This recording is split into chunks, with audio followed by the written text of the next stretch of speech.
नमस्कार मंडळी, श्री स्वामी समर्थ. यंदा 2026 आपल्यासाठी खूप खास असणार आहे. कारण 2026 मध्ये धोंड्यांचा महिना, ज्याला आपण अधिक मास, पुरुषोत्तम मास किंवा मलमास म्हणून ओळखतो, तर तो आलेला आहे. शास्त्रांमध्ये या महिन्याला पुरुषोत्तम मास म्हणून विशेष महत्त्व दिलं आहे. कारण स्वयं भगवान श्री विष्णूंनी या महिन्याला माझं नाव द्या असं सांगितलं. लोक अधिक मासाला धोंड्यांचा महिना असेही म्हणतात. या महिन्यात केलेलं जप, तप, दान, धर्म, पूजा, स्तोत्र, पठण याचं फळ अनेक पटीने वाढतं असं शास्त्रात नमूद आहे. तर आजच्या व्हिडिओमध्ये आपण या वर्षातील सर्वात विशेष, सर्वात पुण्यदायी मानला जाणारा हा अधिक मास म्हणजेच पुरुषोत्तम महिना हा नेमका कधी सुरू होतो, कधी संपतो, याचं महत्त्व काय आणि या महिन्यात नेमकं काय काय करावं, कोणत्या चुका टाळाव्यात, तसेच या महिन्यांमध्ये कोणकोणत्या महत्त्वाच्या तिथी आलेल्या आहेत, हे आपण आजच्या व्हिडिओमध्ये पाहणार आहोत. याबद्दलची संपूर्ण माहिती आज मी तुम्हाला अगदी सोप्या भाषेत देणार आहे. तर व्हिडिओ स्किप न करता शेवटपर्यंत पहा. बघा, वर्षाला 12 महिने असतात, जानेवारी ते डिसेंबर. मग हा एक्स्ट्राचा धोंड्याचा महिना येतो कसा आणि हे कसं ठरवतात, कशावरून ठरतो हा धोंड्यांचा महिना? चला तर मग जाणून घेऊया.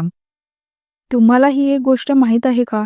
आपल्या वैदिक पंचांगात अधिक मास लीप वर्षांमध्ये एक दिवस वाढतो, पण आपल्या हिंदू पंचांगात एक संपूर्ण महिना वाढतो. हे का होते? कारण चंद्रवर्ष आणि सूर्यवर्ष यांच्यात जो फरक आहे तो जुळवण्यासाठी हा अतिरिक्त महिना जोडला जातो. चंद्र 12 राशींची प्रदक्षिणा साधारण 28-29 दिवसात पूर्ण करतो, तर सूर्य एका राशीत जवळजवळ 30 ते 31 दिवसात थांबतो.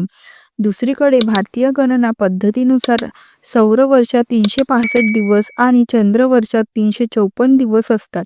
अशा प्रकारे एका वर्षात चंद्र आणि सौर वर्षात 11 दिवसांचा फरक असतो आणि 3 वर्षात हा फरक 33 दिवसांचा होतो.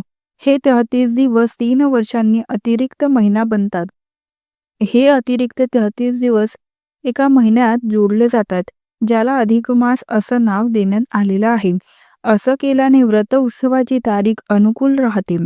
तसेच पंचांग किंवा हिंदू कॅलेंडर सूर्य आणि चंद्रवर्षाच्या गणनेवर आधारित आहे. अधिक मास हा चंद्रवर्षाचा अतिरिक्त भाग आहे, जो 32 महिने 16 दिवस आणि 8 तासांच्या फरकाने तयार होतो. हे अंतर भरून काढण्यासाठी किंवा सूर्य आणि चंद्रवर्ष यांच्या संतुलन निर्माण करण्यासाठी अधिक मास येतो. जगातील प्रत्येक जीव हा 5 घटकांनी बनलेला आहे: जल, अग्नी, आकाश, वायू आणि पृथ्वी. ज्या काळात व्यक्ती धार्मिक कार्यासह ध्यान, योग इत्यादीद्वारे आपल्या शरीरात उपस्थित असलेल्या या पंच महाभूतांचा समतोल स्थापित करण्याचा प्रयत्न करतो, तो काळ म्हणजे अधिक मास. म्हणूनच अधिक मासादरम्यान केलेल्या कामांनी दर 3 वर्षांनी परमशुद्धता प्राप्त केल्यानंतर व्यक्ती नवीन ऊर्जेने भरून जातो. इंग्रजी महिन्यानुसार सांगायचं झालं तर 2026 मध्ये अधिक महिना हा मे मध्ये आलेला आहे. 17 मे 2026 वार रविवार या दिवशी अधिक मासाला सुरुवात होत आहे आणि मराठी महिन्यानुसार सांगायचं झालं तर ज्येष्ठ महिन्यांमध्ये अधिक मास आलेला आहे. 17 मे 2026 वार रविवार या दिवशीपासून अधिक ज्येष्ठ महिन्याला सुद्धा सुरुवात होते आणि याच दिवसांपासून आपल्या अधिक मासाला सुद्धा सुरुवात होत आहे. आणि अधिक मास हा 15 जून 2026 वार सोमवार या दिवशी संपत आहे. अधिक मासांमध्ये 21 मे 2026 वार गुरुवार या दिवशी गुरु पुष्पामृत योग सुद्धा आहे. तसेच आश्चर्याची बाब म्हणजे 2026 या वर्षात अंगारकी संकष्ट चतुर्थी 3दा येणार आहे. हे अत्यंत शुभ योग मानलं जातं. अंगारकीच्या उपवासाचे फळ म्हणजे शास्त्रात लिहिलेल्या सर्व संकट चतुर्थीचे एकत्र पुण्य होय. आता या महिन्यात काय करावे, काय टाळावे? 1. श्रीमद भगवद्गीतेचं मनापासून वाचन करावे. विष्णू सहस्रनाम, पुरुषोत्तम मासाची कथा, श्रीरामचरितमानसातील काही विशिष्ट पाठ, पुरुषोत्तम नावाच्या गीतेतील 14व्या अध्यायाचे रोज अर्थासह पठण करावे. तसेच दररोज किमान 108 वेळा ओम नमो भगवते वासुदेवाय या मंत्रांचा जप पण जर एवढ्या मोठ्या स्तोत्रांसाठी वेळ नसेल तर फक्त मंत्र जप केला तरीही तेवढ्याच पुण्याचे फळ मिळतं. 2. या महिन्यात शक्यतो एक वेळच अन्न घ्यावे असंही काही परंपरांमध्ये सांगितलं आहे. यामुळे शरीर हलकं राहतं आणि मन जप-तपासाठी स्थिर होतं. 3. या महिन्यात दानाला विशेष महत्त्व आहे. गहू, तांदूळ, मूग, दूध, दही, तूप, आवळा, तांदळाच्या पिठाचे पदार्थ, जिरे, साखर, खजूर अशा सात्विक वस्तूचं दान केल्याने ग्रहदोषही शांत होतात. याचबरोबर अधिक मासात दीपदान अत्यंत शुभ मानलं जातं. 4. बघा 21 मे 2026 या दिवशी गुरुपुष्पामृत योग अतिशय शुभ तिथी. या दिवशी काहीही खरेदी केलं, विशेषतः सोने, चांदी, ते अनेक पटीने वाढतं, असं शास्त्र सांगतं. धोड्यांच्या महिन्यात लोक अगदी पायातील जुळवी सुद्धा खरेदी करतात. चांदी लक्ष्मीप्रिय असल्याने या दिवशी चांदीच्या वस्तू घ्यायला खूपच चांगलं. तसे धोंड्यांच्या महिन्यात जावई व मुलीला चांदीचे वाण देण्याची परंपरा असूनही अनेक घरात चालते. चांदी हा सात्विक, शुभ आणि मनधन वाढवणारा धातू मानला जातो. 5. या महिन्याला पुरुषोत्तम मास, माधव मास असेही म्हणतात. या महिन्यात केलेली पूजा, जप, दान, पाठ, सेवा याचं फळ 100 पट जास्त लाभते. पण या महिन्यात काही चुका केल्या तर त्याचा परिणाम संपूर्ण वर्षभर जाणवू शकतो. म्हणूनच आज आपण जाणून घेणार आहोत अधिक मासात कोणत्या चुका अजिबात करू नयेत आणि कोणत्या गोष्टी केल्याने पुण्य कमी होते. 1. लग्न, साखरपुडा, ग्रहप्रवेश, नामकरण, मुंडन, मोठी मंगल कार्य, ग्रहशांती ही कामे या काळात टाळली जातात. तसेच या महिन्यात मांसाहार, मद्यपान, कांदा, लसूण आणि उडदाचे पदार्थही खाऊ नयेत. तसेच कोणत्याही नवीन कामाची सुरुवात अधिक मासात करू नये. साधारणतः नवीन कामे, नवीन घरे, नवीन दारांची सुरुवात, नामकरण, गृहप्रवेश, लग्न, मुंज, वास्तुशांती अशी मोठी शुभ कार्य टाळली जातात. तसेच विहीर, बोरिंग, तलाव खणणे असे काम करू नये, कारण हा महिना उपासना आणि आत्मशुद्धीचा आहे. 2. हा महिना शांततेचा, जपाचा, सेवेचा आहे. भांडण केल्यास पुण्य नष्ट होते असे म्हणतात. तसेच रोज सूर्योदयापूर्वी उठावे. अधिक मासात ब्रह्ममुहूर्तावर उठणे हे अनिवार्य मानले जाते. उशीरपर्यंत झोपणे पुण्य कमी करते. देवघर, देवाची मूर्ती अस्वच्छ ठेवू नये. 3. तिखट वाणी, निंदा, चुगली अजिबात करू नये. अधिक मासात निंदा, वाईट बोलणे टाळल्यास पुण्य खूप वाढतं. वाईट बोलल्यास पुण्य क्षीण होते. 4. विशेषतः अधिक मासात घरातील कचरा साफ करणे अत्यंत शुभ आहे. काटकसर न करता जास्तीत जास्त दान करावे, कारण अधिक मासात दानाचं पवित्र फळ 100 पट वाढतं. दान टाळणे म्हणजे पुण्य कमावणे. जास्त खर्च, दिखाऊपणा टाळा. हा महिना जोरात खर्च करण्याचा नसून साधेपणा आणि मर्यादेचा आहे. 5. देवाचे व्रत अर्धवट सोडू नका. तसेच सुरू केलेला जप, व्रत, पाठ अर्धवट सोडणे चुकीचे मानले जाते. मांस, मध्ये तिखट, राग वाटणारे अन्न टाळा. अधिक मासात तामसिक आहार पुण्य कमी करतो. 6. बघा या महिन्यात घरात अंधार ठेवू नका. संध्याकाळी दीप लावणं अत्यंत शुभ असते.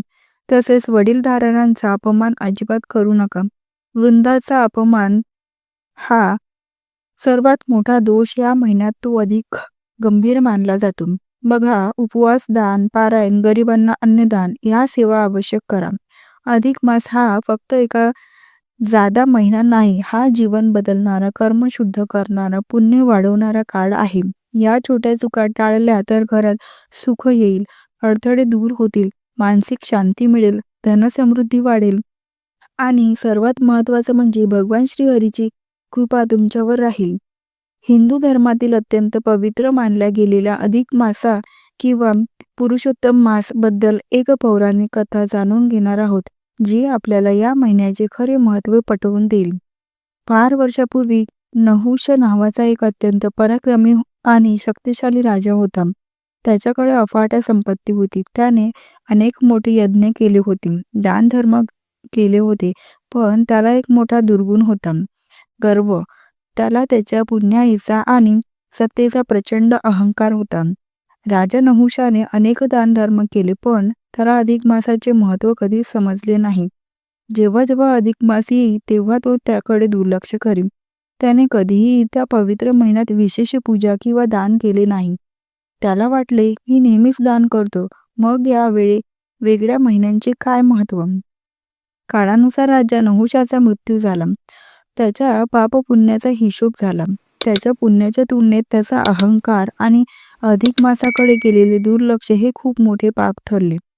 त्याला स्वर्गातून खाली ढकलण्यात आले आणि शिक्षा म्हणून त्याला अजगर साप योनीत जन्म घ्यावा लागला. अजगर म्हणून त्याला खूप दुःख भोगावे लागले. अनेक वर्षानंतर जेव्हा पांडव वनवासात होते, तेव्हा बलवान भीम एका अजगराच्या तावडीत सापडला. तो अजगर दुसरा तिसरा कोणी नसून शापित राजा नहुष होता. जेव्हा युधिष्ठिर तेथे आले तेव्हा अजगराने आपली संपूर्ण कथा सांगितली.